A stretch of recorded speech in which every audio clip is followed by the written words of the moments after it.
गुना Lok Sabha seat पर 7 मई को तीसरे चरण का मतदान होना है, जिसके चलते रविवार को प्रचार के अंतिम दिन मध्य प्रदेश सरकार के मुखिया मोहन यादव गुना संसदीय क्षेत्र से भाजपा प्रत्याशी ज्योतिरादित्य सिंधिया के पक्ष में सभा करने मुंगावली पहुंचे। मुंगावली में भाजपा कार्यकर्ताओं द्वारा सीएम यादव का गर्मजोशी के साथ स्वागत किया। इस दौरान लोगों को संबोधित करते हुए सिंधिया ने कहा कि दुख की घड़ी में सिंधिया परिवार सदैव क्षेत्रवासियों के साथ खड़ा रहता है।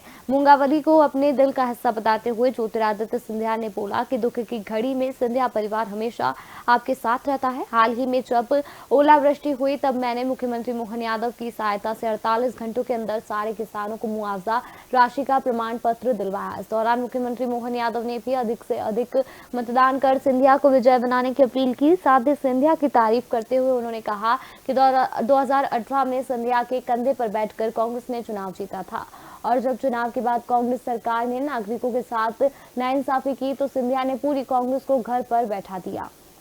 जोड़ के कि डबल इंजन की सरकार तो है,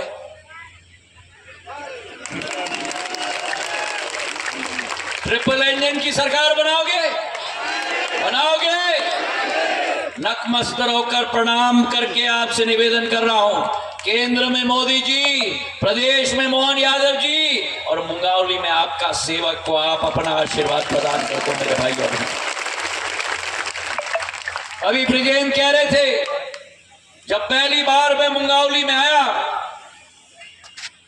इस मुंगावली में विकास का नाम का कोई चीज नहीं था। सड़क नहीं थी, बिजली नहीं थी, पानी नहीं थी। श्रीमान बंटाधार ने यह हाल कर दिया था मध्य प्रदेश का। मुंगावली से पिपरे की सड़क, मुंगावली से बीना की सड़क, मुंगावली से अशोकनगर की सड़क, आपको याद है 4-4 घंटे लगते थे हम लोगों को देखना पड़ता था कि गड्ढा कहां है और सड़क कहां है। आज अशोकनगर से मुंगावली में पहुंचा हूं 1 घंटे के अंदर। यहां से बीना जाना है तो सड़कों का तादाद है।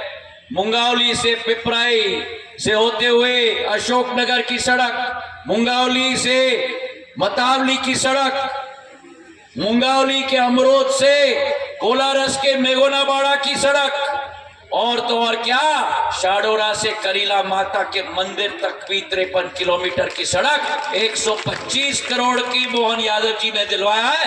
तालियों की गड़गड़ाहट से धन्यवाद, गड़गड़ाहट से धन्यवाद। सड़कों के काल में लगातार मान मर्दन होता गया, एक के बाद एक। जिन बातों को लेकर दुनिया में भारत का मान सम्मान होता था, काल के प्रवाह में आतंकवादियों ने, आतताइयों ने हमारे मान बिंदु नष्ट करने का प्रयास किया और हमारी संस्कृति पे हमला किया।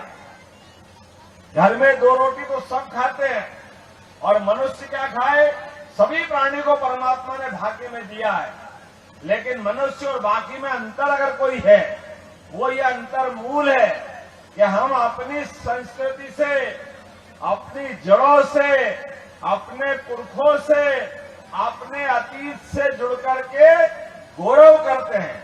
लेकिन दुर्भाग्य के साथ कहना पड़ रहा है कि हमारे उस गौरवशाली पक्ष को लेकर चलने में, मैं तो उज्जैन से आता हूं और सिद्धावंश का उज्जैन में पहले राजधानी थी, राजा सूरसेन यादव की नगरी थी उज्जैन और भगवान महाकाल का भव्य मंदिर बना हुआ था।